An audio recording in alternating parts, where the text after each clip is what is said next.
தமிழக வெற்றி கழகத்துடைய நிலைப்பாடுகள் என்ன? தொடர்ச்சியா எம்எல்ஏக்கள் தமிழக வெற்றி கழகத்தை நோக்கி வருகிறார்கள். ஒரு முக்கியமான பொறுப்பு எப்படி பாக்குறீங்க? ஒவ்வொருவரும் கழகத்திலிருந்து இணைவது, ராஜினாமா செய்வது என்பது அவர்களுக்கு இருக்கிற ஜனநாயக உரிமை. அது அவருடைய விருப்பம். ஒன்று, நல்லாட்சி தமிழகத்திலே தருவதற்காகத்தான் மக்கள் ஏகோபித்த குரலோடு இந்திய நாட்டின் வரலாற்றில், தமிழகத்தின் வரலாற்றில் பணநாயகத்தை முறியடித்து ஜனநாயகத்தை காக்கிற ஒரு தலைவர், இந்தியாவிலே முதல் முறையாக தமிழகத்திலே தேர்ந்தெடுக்கப்பட்டிருக்கிற தமிழக வெற்றி கழகத்தினுடைய தலைவர், தமிழகத்தை ஆண்டு கொண்டிருக்கிற முதல்வர், நாளை தமிழகத்தின் நிரந்தர முதலமைச்சர், அவருடைய செயல்பாடுகளை தெரிந்ததற்கு பிறகு எல்லோரும் இன்று இணைந்திருக்கிறார்கள் என்று சொன்னால் அது மகிழ்ச்சி தருகிற ஒன்று.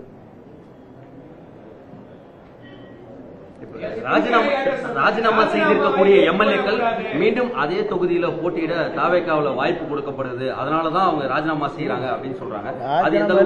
ராஜினாமா செய்திருக்கிறார்கள்.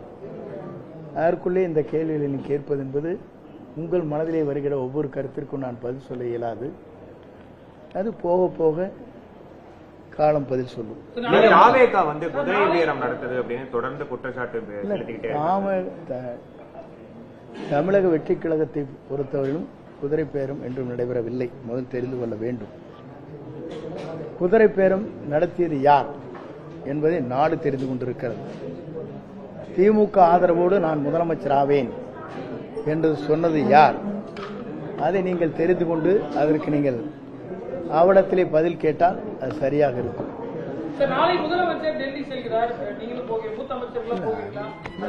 அதெல்லாம் இல்ல, அதெல்லாம் முதலமைச்சர் செய்கிற முடிவுகள். எந்த துறையின் சார்பாக நிதிகள் வேண்டுமோ அந்த துறையின் அமைச்சரை அழைத்து செல்வது வழக்கம். சரி, இப்ப கொங்கு மண்டலத்துல குறிப்பா 2 பைலைசன் வருது. குறிப்பா உங்க மாவட்டம் ஈரோடு மாவட்டத்தில் பெருந்துறையில வருது, பக்கத்துல தாராபுரத்துல வருது. இந்த ஒரு மாதத்துக்குள்ள ஒரு எம்எல்ஏ ரிசைன் பண்றத ஒரு 10 முறை எம்எல்ஏ எப்படி மக்கள் ஃபீல் பண்ணுவாங்கன்னு நினைக்கிறீங்க? இல்ல, நானே ராஜினாமா செய்துவிட்டு தான் கழகத்தில் இணைந்தேன். இல்ல இல்ல இல்ல 5ஆவது வருஷம் 6ஆவது வருஷம் இருக்குங்க.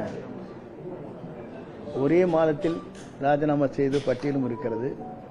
உங்களுக்கு தெரியும், என்னிடத்தில் இப்போது இல்லை. அது உங்களிடத்தை சொல்ல முடியும். அவர் விருப்பம். ஆகிய விருப்பத்தை பொறுத்தவரை அவர்கள் முடிவு செய்வதை தவிர நீங்களும் நானும் அல்ல.